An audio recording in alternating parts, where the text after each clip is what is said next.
Welcome back, guys. Cappy here from Check My Athletics. I'm super excited today as we have Jake from Royal City CrossFit, and today we're going to be talking a little bit about some of the stigmas when it comes to CrossFit. So I'm going to let Jake introduce themselves, and I just want your 1-minute elevator pitch. Tell us a little bit about why you started doing CrossFit, how you got into it, and how long you've been doing CrossFit. So when I started university and kind of was no longer playing any competitive team sports, I soon realized that I missed competition. I missed being in a team atmosphere. I missed just the intensity of sport. And I'd done powerlifting, I'd done your kind of globo gym training, but then when I found CrossFit, I just kind of fell in love with the competition behind it. I felt like it's a good way to be an athlete and stay in shape and just kind of have fun doing it. Right. So, you know, you go onto Facebook, you always hear other trainers kind of bashing the sport and talking about it, and there's a big question about, is CrossFit really safe? So before we really get into it, I just want to ask, what does it take to become a CrossFit trainer? So, to coach a CrossFit class, to be an L1 trainer, it's a 1-weekend course with a written test. To be a certified trainer, there's more stages and it takes a lot longer. There's coaching hours you have to reach. There's with shadowing. But to be a level 1 trainer, which is what I am, it's simply a 1-weekend course. And so to get the credentials, it doesn't take too long. Right. And I think, so when a lot of people hear that, just to be, I know there's more after the level 1, but just a 1-week course you'll teach intense lifts like Olympic lifts where you have people doing really advanced movements. So kind of when I hear that, my stomach starts to ache a little bit when I hear that. So I'm going to ask kind of, what, in your opinion, why do you think CrossFit gets a bad rap, kind of keeping that sort of stuff in mind? So keeping that in mind, a person can start coaching CrossFit. They can. The key word is can. After a 1-weekend course, provided they pass the test. However, most coaches now, and a good gym owner will select coaches that have a little bit more experience. You can get weightlifting credentials, you can get gymnastics credentials. So most coaches now kind of have built these into their repertoire. So now a lot of coaches should and do have a lot more experience and know a lot more about weightlifting, about mobility, gymnastics. However, if you go back not too long ago, kind of the birth of CrossFit, when it was brand new, not all coaches had all these credentials, and that's kind of the birthing pains of a sport, I guess. So that's kind of why I think it had a bad rap, whereas now coaching is better and there's more emphasis placed on technique, safety, and longevity as opposed to performance. Right. So I guess it's kind of like how you can have your knowledgeable trainers, some trainers who might not be the best, so that sort of thing kind of applies to CrossFit as well? Yeah, like in any kind of sport, in any kind of training situation, you have the good and the bad. So how would you recommend a newbie who's looking into doing CrossFit, how would they find a good box that'll be good for them? And how would they ensure that the trainer is certified and is actually knowledgeable? So I would suggest most gyms do free trials, most regular gyms do anyways, but with CrossFit, I'd recommend doing a free trial, trying at the gym, going online, checking out who their coaches are, because most CrossFit gyms have a website that say who all their coaches are, what their credentials are. So I'd make sure that you pick a gym that has qualified coaches, that has a gym owner that seems like maybe he or she could be a good programmer and just run a good environment. So there's kind of some background checking and then trying out a gym, and then just looking at the members in the gym. Are they enjoying their time there? Are they snotty, making fun of you, not being fast enough with your wads? Yeah. So what is their mentality, I guess? Right. Yeah. So all has to keep up with the atmosphere and everything. Yeah. Okay. So no doubt there are risks to any sport, whether it be weightlifting, powerlifting, CrossFit, or whatever sport you do. So can you please tell me, who do you think CrossFit's catered to? And as a CrossFit athlete, what can you do to mitigate some of the risks of the sport?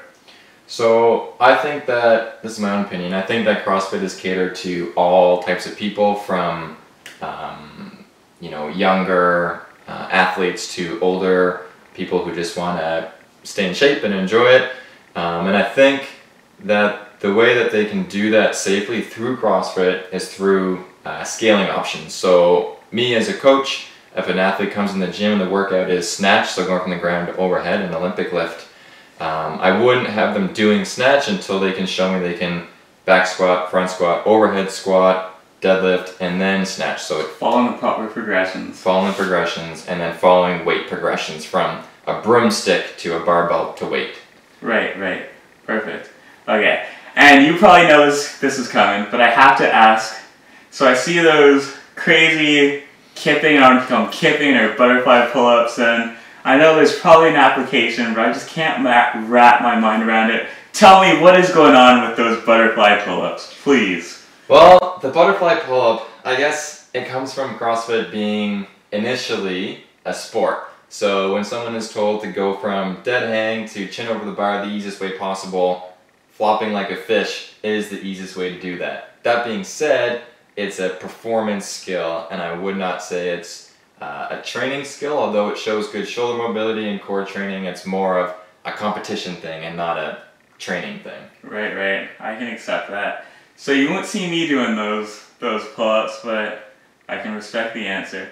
Okay, so I want to let Jake take the floor, and he's going to take you through a quick demo.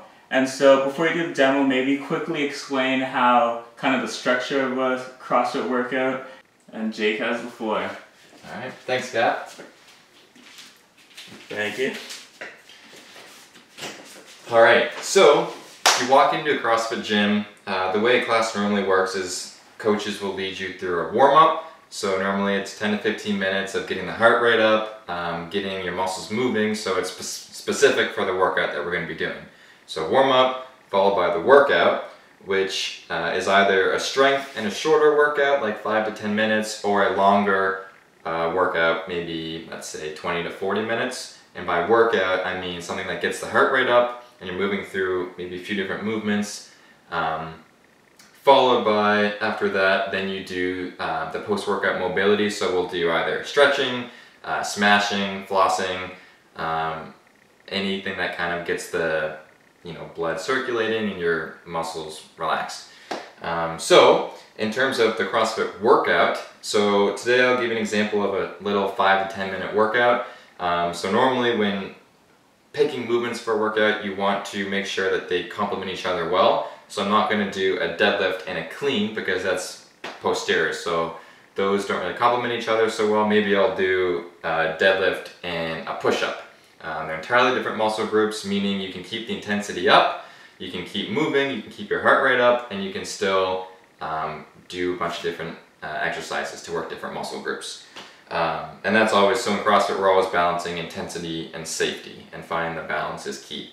So today's workout we're going to do hang power clean. So the barbell we're going to take from above our knees to our front rack position, hang power clean, strict toes to bar, and strict handstand push-ups. So not every movement we do in CrossFit is kipping. Sometimes we do strict stuff, often... You never see the strict movements on the Facebook memes?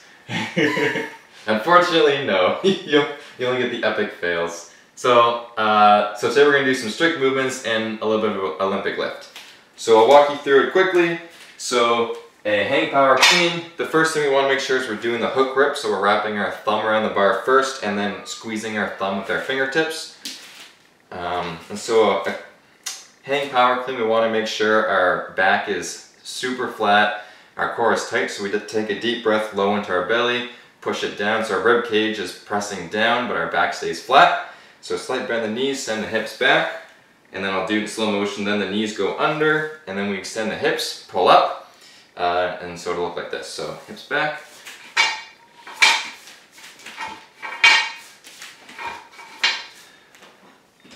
So that's what a hang power clean looks like. So you can see, you can cycle through it pretty quickly, and as long as your back is flat, you're using your hips, it'll be safe. And that's where, again, a good coach comes into play. Most new members in a gym will start with just the barbell or lighter on this lift. Next, strict toes to bar. Yeah, main thing is to make sure that our thumbs are peeling back. We're not letting our shoulders cave in, and our motion is coming from our core. Some nice external rotation there. External rotation, thank you. So again, I'm not letting my shoulders cave in, I'm pulling them back. So shoulders pull back, toes coming up, touching the bar and back down. Muscles being worked. So strict toes to bar. The final one we'll do. Muscles being worked, Jake? Muscles are being worked, and we're working mainly our core, especially our lower core muscles. Some hip flexors, even a little bit of quad if we're flexing our quads and pointing our toes like a gymnast would. Right, right. The final one we're going to do is a strict handstand push-up. So I'll make sure my shorts don't fall down. We don't want to see your boxers under there. No one wants to see that. So we're upside down. Look at those legs. Feet up against the wall, and we're pressing our head through. So often you'll see CrossFitters kipping so their knees come down and extend back up, but today we're just doing strict. So an example workout, we'll do 21 of each, followed by 15 of each, followed by 9 of each, and for time. And so for time means when you're done, and your score is how soon you finish. Alrighty. Thanks a lot, Jake.